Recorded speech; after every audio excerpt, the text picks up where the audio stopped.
Everyone, कैसे हैं आप सब। आई होप आप सब अच्छे हों और मैं बता दूं मैं भी ठीक हूँ।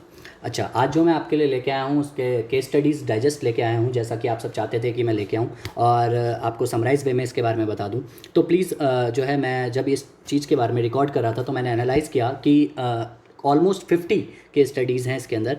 ठीक है, अप्रॉक्सीमेटली जो दिए गए हैं आईसीएआई के द्वारा, उसमें से एक केस स्टडी को मैंने एनालाइज़ किया और उसके बारे में मैं आपके लिए एक वीडियो लेके आया हूँ। तो प्लीज़ जब भी आप इस वीडियो को पूरा देख लें तो उसके बाद मुझे कमेंट करके ज़रूर बताएं कि बाकी की केस स्टडीज़ के बारे में भी मैं इफेक्टिवली ऐसे ही बनाऊँ, इस तौर पे समराइज़ वीडियो, जिससे कि आपको फ़ायदा हो पाए और फटाफट से हम डिस्कस कर लें, जिसकी वजह से आपका कम समय में कवर हो जाए। तो मैक्सिमम जितनी मैं बना पाऊँगा उतनी बना के अपलोड करने की कोशिश करूँगा। अगर आप लोगों के लिए फ़ायदा होता है तो प्लीज़ प्लीज़ प्लीज़ कमेंट करके ये ज़रूर बता देना, जिससे कि मैं इस पर एफर्ट डालूँ कि हाँ, एक वीडियो बना के मैं डाल पाऊँ। ठीक है, let's start with this the case study. ठीक है, सबसे पहले तो मैं आपको ये बताना चाहता हूँ कि इसके अंदर जो चैप्टर्स हैं वो कौन कौन से कवर हैं। तो सबसे पहले मैं आपको बता दूँ, इसके अंदर रेरा एक्ट को कवर किया गया है, उसके अलावा आईबीसी को कवर किया गया है, उसके अलावा फेमा को कवर किया गया है, उसके अलावा कॉम्पिटिशन एक्ट को कवर किया गया है, एंड देन पामला को भी कवर किया गया है। मतलब पीबीटीए एक्ट को छोड़ दें तो बाकी के सारे एक्ट को कवर किया गया है। पेपर में जो है वो इस प्रकार से ज़्यादातर नहीं आता। मैक्सिमम या तो 3 चैप्टर्स को कवर किया जाता है, या मैक्सिमम अगर हम देखें तो मिनिमम 2 चैप्टर्स को कवर किया जाता है। लेकिन ज़्यादातर क्वेश्चन अगर आप देखोगे तो 2 चैप्टर्स को कवर करते हैं।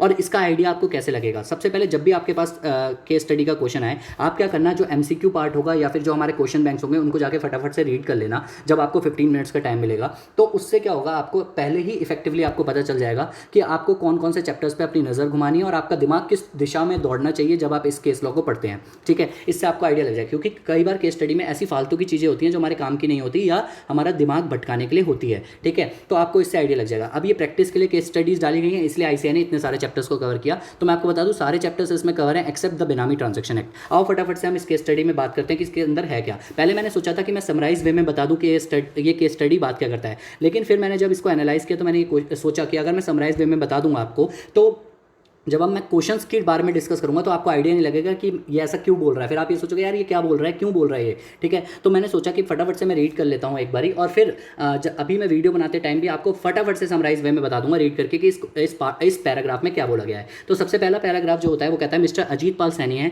जो एक फॉर्मर नेशनल प्लेयर है हॉकी के, और वो इंडियन नेशनल टीम के जो थे वो चैंपियन थे। ठीक है, तो ये तो एक बेसिक पैराग्राफ हो गया कि उसके अलावा कि वो क्या क्या करते थे। उसके अलावा मिस्टर अजीत पाल जो है वो पॉपुलर है among the lovers of the sports वगैरह, जैसे फॉर एग्जाम्पल विराट कोहली वगैरह मान लो यार। ठीक है, उसके अलावा आफ्टर अनाउंसिंग द रिटायरमेंट, वो रिटायर हो चुके हैं और उसके बाद वो क्या हुआ, वो सेटल होने जा रहे हैं अपने जो चंडीगढ़, पंचकुला, सास, कहीं पर भी सेटल हो जाएंगे। मतलब ऐसे घूमता फिरता रहेगा बंदा, मौज रहेगा लेगा। ठीक है, फिर उसके बाद एपीएस के नाम से हम बात करेंगे, मिस्टर अजीत पाल सैनी को एपीएस बोलेंगे प्यार से। वेयर एपीएस ने क्या किया, एक बुक करा एक घर। अब यहाँ पर जहाँ पर वो सेटल होने गया ना, उन्होंने एक घर बुक करा। तो यहाँ से आपको आइडिया लग गया रेरा के बारे में स्टार्ट करिए बात। और जो घर बुक किया उन्होंने वो कहाँ पर किया, इंपेरियल रेसिडेंसी लिमिटेड एक वो थी कंपनी, फॉर एग्जाम्पल जैसे ओएमएक्स होती है या वैसी कंपनीज होती हैं वहाँ पर, या मान लो यहाँ पर केस स्टडी में उसका नाम इंपेरियल रेसिडेंसी लिमिटेड है। ठीक है, वहाँ पर उसने अपना फ्लैट को बुक किया, फ्लैट बुक किया या पेंट हाउस बुक किया, एनीथिंग यू कैन से। ठीक है, इसके बाद दूसरा जो केस स्टडी है वो हमसे ये कहता है कि जो ऑल्दो जो कॉस्ट था घर का वो 1.15 करोड़ का था, लेकिन जो इंपेरियल रेसिडेंसी लिमिटेड थी उसकी एक पॉलिसी थी कि जो अच्छे लोग होते हैं, जो बड़े लोग होते हैं और जो स्टार्स लोग होते हैं उनको सस्ते में कर दे। ऑब्वियसली एक तरीके से इनका फायदा भी होता है क्योंकि एडवर्टीजमेंट तौर पर ये यूज़ कर सकते हैं इस चीज़ को। ठीक है, और कॉस्ट पे बेचेंगे। ठीक है, ऐसे बड़े लोगों को। तो 95 लाख रुपए की इनकी कॉस्ट थी और 95 लाख पे ही जो मिस्टर एपीएस है उनको बेचा गया। अब यहाँ पर एक बात हुई कि यहाँ पर एक चीज़ और हुई कि उनसे क्योंकि एपीएस जो हमारा उसका दोस्त था, जो मिस्टर एपीएस का एक दोस्त था, उन्होंने ये बताया, one of the friend of the APS ने ये बताया कि जो हमारी एक इंपेरियल रेसिडेंसी लिमिटेड है उनकी बहुत बैड रेपुटेशन है उसके केस में। ठीक है, बैड रेपुटेशन है उसके केस में कि ये फ्लैट्स टाइम पे नहीं देते हैं। ठीक है, लेकिन फिर भी उसकी फैमिली को, मिस्टर एपीएस की फैमिली को एक घर पसंद आ गया था और उन्होंने क्या किया, उन्होंने बुक करवा लिया कि जो होगा देखा जाएगा, और 10 लाख रुपए दे दिए। अब यहाँ पर एक पॉइंट आपको क्लिक करना चाहिए, जब हम प्रोविजंस पढ़ते हैं चैप्टर के तो वहाँ बताया गया था कि आपका जो फ्लैट होना चाहिए, वो जो आपका फ्लैट है जितनी की भी उसकी कॉस्ट है जो भी आपको पड़ रही है उसके 10% से ज़्यादा बुकिंग अमाउंट नहीं होना चाहिए। ठीक है, तो यहाँ पर इन्होंने 10% से ज़्यादा दिया जितनी भी कॉस्ट है, तो ये प्रोविजन, इसके ऊपर क्वेश्चन पूछा जा सकता है। तो ये मेरे को इसलिए क्लिक कर गया क्योंकि मैंने तो क्वेश्चंस पहले पढ़े थे, तो जब आप क्वेश्चंस पढ़ोगे तो आपको पहले ही आइडिया लग चुका होगा इसके बारे में। ठीक है, लेकिन वो पॉइंट मैंने आपको यहीं पर बता दिया जिससे कि आगे जाके जब मैं लिंक करूँ तो आपको ये बात याद रहे। ठीक है, अब यहाँ पर आगे बढ़ते हैं। उन्होंने 10 लाख रुपीज़ भी जमा करवा दिए। अगला पैरा हमसे क्या कहता है, अगला पैराग्राफ कहता है कि आपका 4 सितंबर को एक रिटर्न एग्रीमेंट किया गया। अब यहाँ पर आपको एक और पॉइंट क्लिक करना चाहिए, जब रेरा में हमने पढ़ा था कि जिस दिन एडवांस दिया जाएगा उसी दिन एग्रीमेंट होना चाहिए। अब यहाँ पर एग्रीमेंट किसी और दिन हो रहा है, तो ये भी प्रोविजन रेरा के फॉलो नहीं हो रहे हैं। ठीक है, अब इसके बाद दूसरा पॉइंट, अगला जो पैराग्राफ आया, अगला पैराग्राफ हमसे ये कहता है कि इंपेरियल रेसिडेंसी ने अपना काम स्टार्ट किया, but after the few weeks वो अपनी औकात पे आ गया कह लो, ठीक है। और उन्होंने क्या किया, उन्होंने अपना जो है एक्सटेंशन करते गए और उन्होंने अपना काम को पूरा नहीं किया, ठीक है। उसके बाद एसोसिएशन ऑफ अलॉटीज़ भी बनाई गई, ठीक है, मतलब टाइमली काम को कंप्लीट नहीं कर रहे थे। एसोसिएशन ऑफ अलॉटीज़ भी बनाई गई और कंप्लेंट भी करी गई फाइल, किसके पास, जो हमारे प्रमोटर थे उसके पास, लेकिन उनको कोई सुध-बुध नहीं थी, वो बिल्कुल सुन ही नहीं रहे थे, ठीक है, वो उनको इग्नोर कर रहे थे। ऑब्वियसली बात है यार, जब उसके दोस्त ने भी बताया था ये कंपनी अच्छी नहीं है, इस पर बुक मत करवा, लेकिन आपने करवाया और बाद में वही रिजल्ट आया, दोस्त की नहीं सुनी तो आपको भुगतना पड़ा, ठीक है। वैसे ऐसा होता नहीं है, दोस्त की सुनना कई बार मुश्किल ही होता है, ठीक है। लेकिन यहाँ पर अगर हम बात करें तो इसके बाद अगला पैराग्राफ जो है हमसे ये कहता है कि मार्च 2020 में एक कंप्लेंट फाइल करी गई रेरा अथॉरिटी के पास फाइनली कंप्लेंट फाइल करी गई, किसके द्वारा, जो हमारे एसोसिएशन ऑफ जो हमारे अलॉटीज़ थे उन्होंने जाके रेरा के पास फाइल करी, और रेरा के जो राइट्स हमारे पास होते हैं, जो उस राइट्स को यूज़ करते हुए अलॉटीज़ ने क्या किया, रेरा के पास कंप्लेंट फाइल करी, और रेरा ने यही फैसला दिया कि आपको अमाउंट रिफंड किया जाएगा अलॉन्ग विद इंटरेस्ट और कंपनसेशन के साथ आपको पैसा वापस किया जाए। तो इस पैराग्राफ में ये बताया गया। अगली बात इसके अंदर जो बोली गई वो बात मैं आपको बता दूं, इसके अंदर एक चीज़ और बोली गई, कहता है the authority as per the section number 37 of the act directs the promoter to execute the registered agreement for the sale in the favour of members. After such direction was given by the authority, APS mister APS बहुत शाणे बने और इन्होंने क्या किया, अकेले जाके एक कंप्लेन और फाइल कर दी। अब यहाँ पर ना मैंने आपको ये पैराग्राफ इसलिए अलग से पढ़ाया, देखो सबसे पहले क्या हुआ, आर्टिकल्स ऑफ अलॉटीज़ ने फाइल करी केस जाके रेरा के पास, और यहाँ पर एपीएस ने जाके खुद से भी एक अकेले फाइल कर दी कि मेरे साथ भी गलत हुआ है, मेरे को अकेले इंडिविजुअल कैपेसिटी में भी कंपनसेशन चाहिए, मतलब मुझे वैसे तो कंपनसेशन मिल रहा है लेकिन मेरी अलग से बात सुनो, मेरे को अलग से चुल रहा है कि मैं अलग से केस करना चाहता हूँ। तो यहाँ पर ना एक केस लॉ पढ़ाया था, जब आपने केस लॉ की वीडियो सुनी है नहीं सुनी, अगर नहीं सुनी तो इसको यहीं पर रोकिए और जाके पहले रेरा की जो समरी वीडियो वो भी देखिएगा, और उसके बाद सारे चैप्टर्स की वीडियो देखने के बाद ही इसको स्टार्ट करिएगा केस स्टडी को, तो आपको इफेक्टिवली समझ आएगा, ठीक है।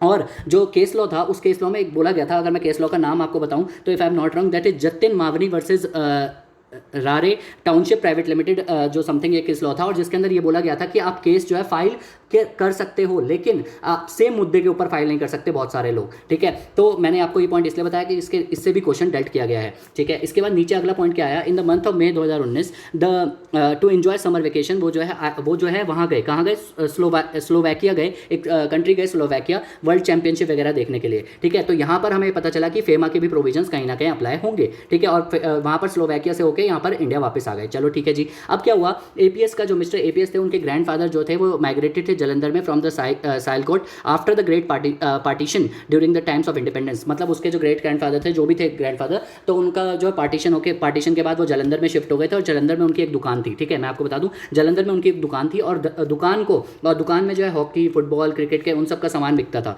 ठीक है। और जैसे जैसे हमारा स्पोर्ट्स जो है फेमस होता गया, तो एपीएस ने ये सोचा, जो फादर ऑफ एपीएस थे उन्होंने लॉ पढ़ी थी as a profession in his college times, और उन्होंने क्या किया, उस छोटी सी दुकान को कन्वर्ट किया अल्फा स्पोर्ट्स लिमिटेड के अंदर, ठीक है, अल्फा स्पोर्ट्स लिमिटेड में कन्वर्ट कर दिया गया। अब यहाँ पर क्या हुआ, but due to the stiff competition, यहाँ पर lack of infrastructure and other things, यहाँ पर वो लैक कर गए पैसा डेट्स को पे करने में, और यहाँ पर जब डेट्स का पे करने में वो लैक कर गए तो आपको याद आना चाहिए कि आईबीसी का यहाँ पर बात करी गई है, ठीक है। अब फाइनेंशियल क्रेडिटर्स को जब उन्होंने पैसा नहीं दिया तो वो एनसीएलटी के पास चले गए। अब जब वो फाइनेंशियल क्रेडिटर्स ने पैसा नहीं दिया गया, वो एनसीएलटी के पास चले गए, उसके अगेंस्ट में जो है केस फाइल कर दिया गया कि इनके अगेंस्ट में आईबीसी चालू करवाओ। तो एक एनसीएलटी ने CAGS सिक्का का नाम दिया गया as a qualified insolvency professional, उनका नाम दिया गया कि इसको IRP बनाना है। तो जिस फाइनेंशियल क्रेडिटर ने उसके पापा की दुकान के अगेंस्ट में आईबीसी फाइल करी थी, ठीक है, तो उसने नाम भी दिया CAGS सिक्का का कि इसको जो है IRP बनाया जाए, ठीक है जी। इसके बाद क्या हुआ, एडजुडिकेटिंग अथॉरिटी ने आफ्टर एसेटेनिंग द डिफॉल्ट उसने एक्सेप्ट कर लिया और आईबीसी की एप्लीकेशन को एक्सेप्ट कर लिया गया, और जो IRP CAGS सिक्का था उसको ही हमारा IRP as a IRP appoint किया गया, ठीक है। उसके बाद पहली मीटिंग हुई किसकी, कमेटी ऑफ क्रिएटर्स की। तो पहली मीटिंग जब कमेटी ऑफ क्रिएटर्स की होती है तो आपको पता होना चाहिए, वहाँ पर यह होता है कि डिसाइड किया जाता है कि क्या इस बंदे को IRP को RP बनाया जाए या किसी और को आरपी बनाया जाए, मतलब रेजोल्यूशन प्रोफेशनल किसको बनाया जाए, तो ये डिसाइड हुआ। तो वहां पर क्या डिसाइड किया गया कि CA नवीन सूद को अपॉइंट किया जाएगा as a resolution professional who is an qualified insolvency professional, ठीक है जी। वहां पर ये डिसाइड हुआ कि किसी और को बनाया जाएगा, इनको नहीं बनाया जाएगा, GS सिक्का साहब को नहीं बनाया जाएगा, तो ये भी ठीक है। लेकिन जब अप्रूवल हुआ इस चीज का तो सिंपल मेजॉरिटी से हो गया of financial creditors with infraction margin, ठीक है। अब इस पॉइंट को भी याद रखना, क्योंकि हमने जब चैप्टर पढ़ा था तो वहां पढ़ा था कि 66% of the committee of creditors की अप्रूवल होनी चाहिए, चाहिए, ठीक है, वो बात यहाँ पर नहीं लिखी हुई है, सिंपल मेजॉरिटी से फैसला हुआ है, तो ये भी बात गलत है यहाँ पर, ठीक है जी। अब यहाँ पर अगला पॉइंट जो आता है वो आता है ऑन 31 अगस्त को जब वो अपने डिपॉजिट्स वगैरह को पेमेंट कर रहा था तो उसकी नज़र अपनी लॉकर पे पड़ी और उसको पता चला उसके पास $2000 से ज़्यादा कैश पड़ा हुआ है, ठीक है, करेंसी नोट्स पड़े हुए हैं। जब वो वहाँ पर घूमने गया था मैच वगैरह देखने के लिए उस कंट्री में, तो स्लोवाकिया में, तो वहाँ उसका पैसा उसके पास पड़ा हुआ है। तो जब वो मई 2019 से उसके पास पैसा पड़ा हुआ है, ठीक है, और उसने क्या किया, उसको सरेंडर किया 3 सितंबर 2019 को। वैसे आपको पता होगा जो पर्सन ऐसे इंडिया होता है उनके पास 180 डेज होते हैं सरेंडर करने के लिए पैसा, ठीक है, तो यहाँ पर उसने मई 2019 से 3 सितंबर तक रखा, तो आपको अप्रॉक्सीमेटली 123 डेज या 124 डेज के आसपास कुछ बन रहे हैं, तो 180 डेज से कम ही है, तो मतलब यहाँ पर फेमा के प्रोविजंस को कोई प्रॉब्लम नहीं हुई, ठीक है। अगला पैराग्राफ हमसे कहता है कि 4 सितंबर 2020 को डिप्टी डायरेक्टर जो था along with the team of the office of enforcement directorate with the authority letter in regards reach the present resident of APS के घर पहुंचता है और अरेस्ट करने के लिए मिस्टर सतेंद्र पाल को। अब ये सतेंद्र पाल कौन है मैं आपको बता दूं, सतेंद्र पाल वो बंदा है जिसके घर में जो मिस्टर एपीएस है वो रहते हैं, ठीक है, मिस्टर एपीएस जो है किराए के घर पर रहते हैं और मिस्टर सतेंद्र पाल उन घर का मालिक है। कहता है एपीएस ने इन्फॉर्म किया मिस्टर सतेंद्र पाल तो ऑस्ट्रेलिया जा चुके हैं जी, ठीक है, और उन्होंने उसका घर रेंट पे दे रखा है, ठीक है, अपना घर रेंट पे दे रखा है। Office of enforcement directorate passes the order of attachment of the residential house को अटैच करने का ऑफिस में जो ईडी को ऑर्डर मिल चुका था। अब कब मिलता है, जब एनफोर्समेंट डायरेक्टर पामला के बारे में बात हो रही है, इसका मतलब यहाँ पर मतलब इस बंदे ने मनी लॉन्ड्रिंग वगैरह कर रखी होगी मिस्टर सतेंद्र पाल ने, ठीक है, क्योंकि यहाँ पर एविडेंस उसके पास थे कि प्रोसीड्स ऑफ क्राइम है on the procurement of the house, but they believe that, ठीक है, ठीक है, और वो बिलीव करते हैं कि जो घर ऑब्टेन किया गया है सतेंद्र पाल के द्वारा, मतलब एनफोर्समेंट डायरेक्टरेट ऐसा बिलीव करता है कि जो घर ऑब्टेन किया गया है वो रिजल्ट ऑफ क्रिमिनल एक्टिविटी है, इसलिए वो प्रोविजनल इसलिए वो अटैचमेंट करने के लिए पहुंच चुका है, ठीक है। अब ये सारी बात इसके अंदर बताई गई और यहाँ पर एक चीज़ और बोली गई कि घर जो था वो 12 साल पहले एक्वायर किया गया था सतेंद्र पाल के द्वारा, ठीक है जी। यहाँ पर लास्ट पैराग्राफ जो आता है वो क्या कहता है, लास्ट पैराग्राफ हमसे कहता है due to the experience in the business of the sports manufacturing and the having deep understanding of the relevant framework, the father of APS was appointed as a director of the Impact Sports Limited जो बनाई थी, which deals in the manufacturing and trading of sports goods though its retail chain across the nation. For the purpose of diversification, ISL is considering the acquisition of Life Care Wellness Limited. अब यहाँ पर क्या हुआ, commission जो हमारा competition act है वहाँ पर उसकी बात आ गई। अब यहाँ पर कंपटीशन एक्ट के बारे में बात आ गई कि आपका जो है उसके साथ मर्जर कर दिया जा रहा है, उसके साथ मर्जर बोल दिया गया कि मर्जर करवा लो। मतलब क्या होता है, आईबीसी के दौरान ऐसा हो सकता है कि ऐसा बोल दिया जाए कि आपकी कंपनी तभी जिंदा रह सकती है अगर आप उसके साथ जुड़ जाते हो। तो यहाँ पर दो कंपनियों को आपस में जोड़ा जा रहा है जिसकी वजह से कंपटीशन पे कहीं ना कहीं फर्क पड़ रहा होगा, तो इसलिए पर कंपटीशन एक्ट के बारे में भी बात आएगी। तो यहाँ पर क्या बोला गया, यहाँ पर बोला गया कि ISL is considering to the acquisition of the Life Care Wellness Limited, a chain of fitness club and gym. None of the business functions are the common between two companies because one of the manufacturing entity, क्योंकि वो उन दोनों में कुछ भी मिलान नहीं था, क्योंकि एक मैन्युफैक्चरिंग एंटिटी थी और दूसरी जो थी सर्विस प्रोवाइडर थी। Both the companies are Indian companies with the operations in India only. The proposed entity after acquisition meets the criteria of combination of section number 5 of the Competition Act 2002. Management of ISL is of the view that notice of Competition Commission regarding information of combination is not mandatorily required in all cases. और यहाँ पर management जो था इस view में था कि हर case में जो है नोटिस रिक्वायर्ड नहीं होता भेजना कमीशन को,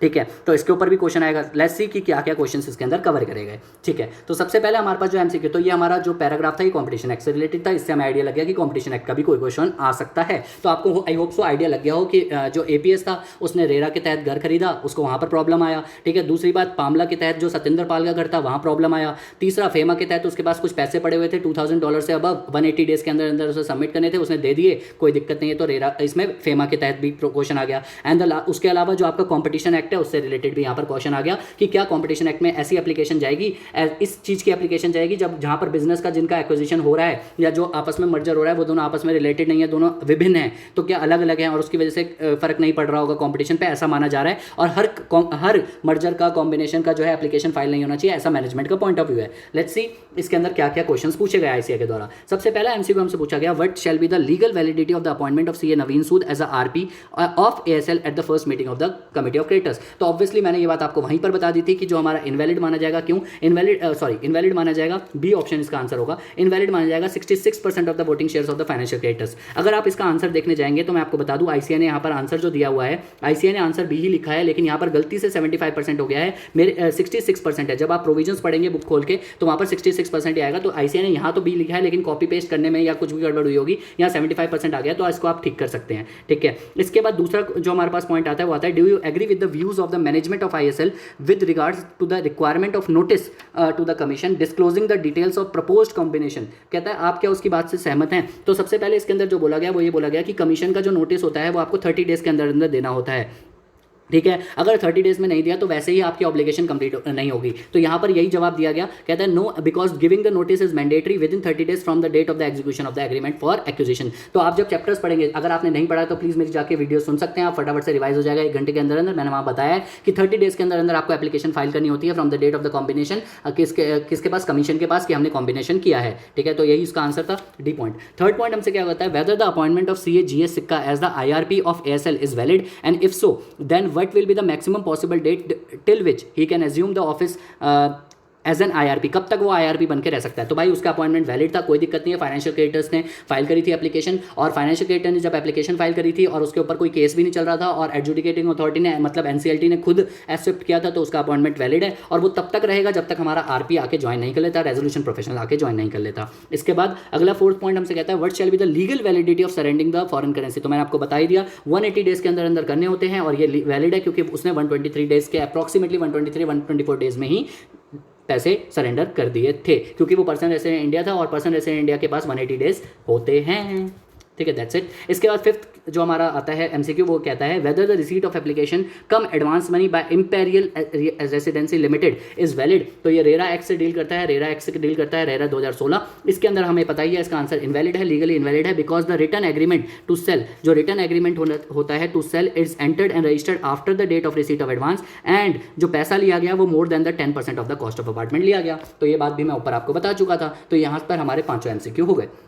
अब बात आती है डिस्क्रिप्टिव क्वेश्चन की। तो बच्चों डिस्क्रिप्टिव क्वेश्चन के लिए मैंने क्या कर रखा है, मैंने पहले से ही पेज नंबर लिख रखे हैं कि कहाँ पर किस पेज पे आपको इसका आंसर मिलेगा, ठीक है। तो मैं फटाफट से आपको ये बता दूंगा और एक ब्रीफ नोट में आपको इसका आंसर भी बता दूंगा, समरी में एक लाइन में बता दूंगा कि क्या आंसर होना चाहिए। सबसे पहला क्वेश्चन हमसे ये कहता है whether the association is allowed to file complaint on behalf of allottees, ठीक है, for invocation of rights vested with allottee under section 18। तो यस, आप बिल्कुल फाइल कर सकते हो, ठीक है। आप सबको पता है कि जब अलॉटीज के पास पूरे राइट होते हैं कि वो रिफंड क्लेम कर सकता है, कॉम्पेंसेशन क्लेम कर सकता है, इंटरेस्ट क्लेम कर सकता है अगर उसके साथ कोई भी धोखेबाजी हुई है। जब राइट्स ऑफ द अलॉटीज पढ़ते हैं सेक्शन नंबर 19 में, तो उसमें भी ये बात बताई गई है कि आप केस कर सकते हो और उनकी जिम्मेदारी होती है कि वो आपको पैसा रिफंड करें। उसके अलावा सेक्शन नंबर 31 में ये भी बताया गया है कि आपको किस किस के पास कैसे फाइल करना है, ठीक है। तो इसके अंदर सेक्शन नंबर 18, सेक्शन नंबर 19 और सेक्शन नंबर 31 से डेल्ट किया गया है पहले आंसर में। तो सेक्शन नंबर 18 जो है आपको पेज नंबर मैं आपको बता दूं 2.43 पे मिलेगा, ठीक है। सेक्शन नंबर 19 आपको 2.45 पे मिलेगा और सेक्शन नंबर 31 जो है आपको 2.51 पे पड़ेगा, ठीक है। वहां पर आप ये तीनों पॉइंट पढ़ेंगे तो वहां पर आंसर मिल जाएगा, या फिर ICA का यहाँ पर समराइज नीचे जो आंसर है वो भी पढ़ेंगे तो उससे पता चल जाएगा। मैंने आपको एक लाइन में उसका आंसर बता दिया, ठीक है। आओ अगले क्वेश्चन पे बात करते हैं। कहता है अगला क्वेश्चन कहता है whether the complaint filed by APS with the relevant state RERA authority is in individual capacity as well as tenable synthesis with the relevant case law as applicable. तो यहाँ पर खुद ही क्वेश्चन ने बोला कि केस लॉ के साथ बताइए। तो ये केस लॉ मैंने ऑलरेडी आपको बता दिया था। अगर आप page number 2.2 of case law की बुक का देखेंगे तो वहाँ पर आपको Jatin Mavani versus Rare Township Private Limited का एक केस लॉ दिखेगा, जहाँ पर मैंने ये बात बताई भी है। अगर आपको वैसे नहीं मिल रहा तो आप रेरा की मेरी केस लॉ की वीडियो पे जा सकते हैं, वहाँ मैंने आपको बताया भी था, ठीक है। देखो इस तरीके से केस लॉ पूछे जाते हैं, इसलिए मैंने एक डिटेल वीडियो ना बना के एक समराइज वे में बता दिया, जिससे कि आपको ध्यान भी रहेगा और फटाफट से आप रिवाइज करके फटाफट से यहाँ चेप भी सकते हो। तो page number 2.2 of the case law की बुक में आपको मिल जाएगा ये क्वेश्चन। और सीधा वहां पर यही बोला गया है कि अगर किसी बंदे, वैसे तो आप जितनी मर्जी एप्लीकेशन फाइल करो कोई दिक्कत नहीं है, लेकिन सेम मुद्दे के ऊपर सेम टॉपिक के ऊपर एक ही बंदा एप्लीकेशन फाइल करेगा, बार बार नहीं कर सकते। तो यहां पर यही बोला गया कि जो इंडिविजुअल कैपेसिटी में फाइल किया गया है मिस्टर APS के द्वारा, जो वो होशियार बन के गया था, वो टेनेबल नहीं होगा, ठीक है। That's it.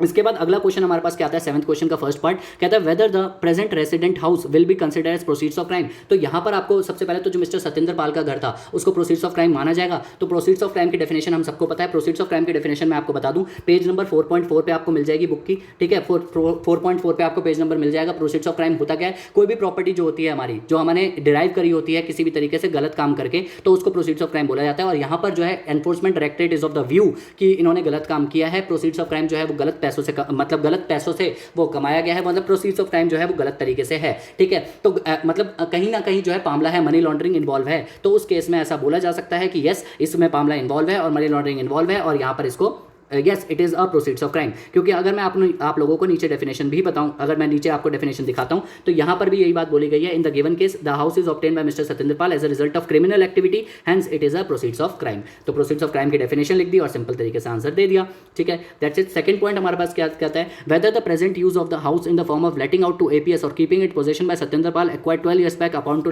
Money laundering. तो भाई सिंपल सी बात है, मनी लॉन्ड्रिंग की डेफिनेशन लिख देना है। यहाँ पर मनी लॉन्ड्रिंग की डेफिनेशन आपको पेज नंबर 4.3 पे दिख जाएगी। आपने मनी लॉन्ड्रिंग की डेफिनेशन अगर लिख दी, उसके बाद सिंपल सी लाइन आपको लिखनी है, चाहे 12 साल पहले लिया हो चाहे 12 साल के बाद लिया हो, भाई कभी भी लिया हो, हमें कोई मतलब नहीं है। अगर आपने गलत काम करके प्रॉपर्टी ली है और उसके राइट्स को आप एंजॉय कर रहे हो तो उसको कॉन्फिस्केट करने का, अटैच करने की पावर एनफोर्समेंट डायरेक्टरेट पे होती है। यही कंक्लूजन दिया गया। Hence the fact become irrelevant about the house being purchased 12 years back. The offence of money laundering is of continuing nature till the time benefit is enjoyed by the enjoyed out of the proceeds of crime in any manner।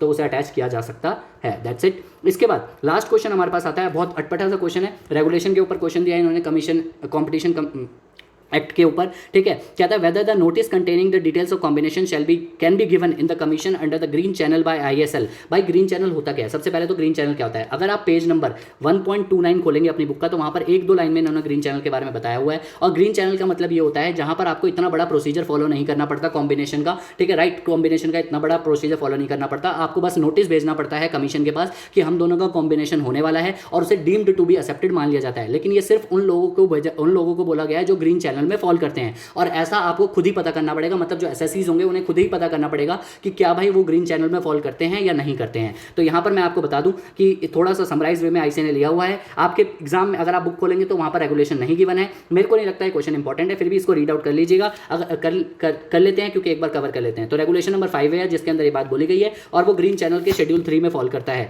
तो इसका जो हमारा निष्कर्ष दिया गया वो ये दिया गया, in the given case the primary motive of the acquisition is diversification and none of the business. अगर आप देखें तो हमने ऊपर पढ़ा भी था कि यहाँ डाइवर्सिफिकेशन ऑफ बिजनेस है और दोनों बिजनेस आपस में किसी भी तरीके से रिलेटेड नहीं है, हेंस रिलेटेड नहीं है क्योंकि एक मैन्युफैक्चरिंग में लगा हुआ है और एक सर्विस प्रोवाइड करने में लगा हुआ है, ठीक है। हेंस ये फॉल करता है कैटेगरी में शेड्यूल 3 की, और hence it is eligible for कि वो नोटिस भेजे ग्रीन चैनल में, और ग्रीन चैनल के तहत उसे नोटिस भेजना पड़ेगा, डिक्लेरेशन देना पड़ेगा। और ग्रीन चैनल का मतलब क्या होता है ऑब्वियसली मैंने आपको ऊपर एक लाइन में समराइज वे में बता दिया है, और बाकी आप पेज नंबर अगर 1.29 पे देखेंगे तो ग्रीन चैनल को उन्होंने भी 2 लाइन में यही बताया जो मैंने आपको ऊपर हिंदी में बताया, ठीक है। उसके अलावा इस आंसर को आप रीड आउट कर लेंगे तो भी आपको समझ आ जाएगा, मैंने आपको समरी बता दिया है। तो ये था हमारा पहला केस लो जिसको मैंने कंप्लीट किया और बहुत ही अच्छे से, बहुत ही फास्ट मोड में पूरे क्वेश्चन के साथ आपको पूरा का पूरा समझाया है, ठीक है। कैसा लगा प्लीज़ बताइएगा और कमेंट करके कि आपको आगे भी समरीज चाहिए या नहीं चाहिए, तो उस हिसाब से हम आगे मिलते रहेंगे, बात करते रहेंगे। All the best for exams and I hope so कि आप अपना ध्यान रख रहे हैं, ध्यान रखिए अपना और अपने घर वालों का। All the best, take care.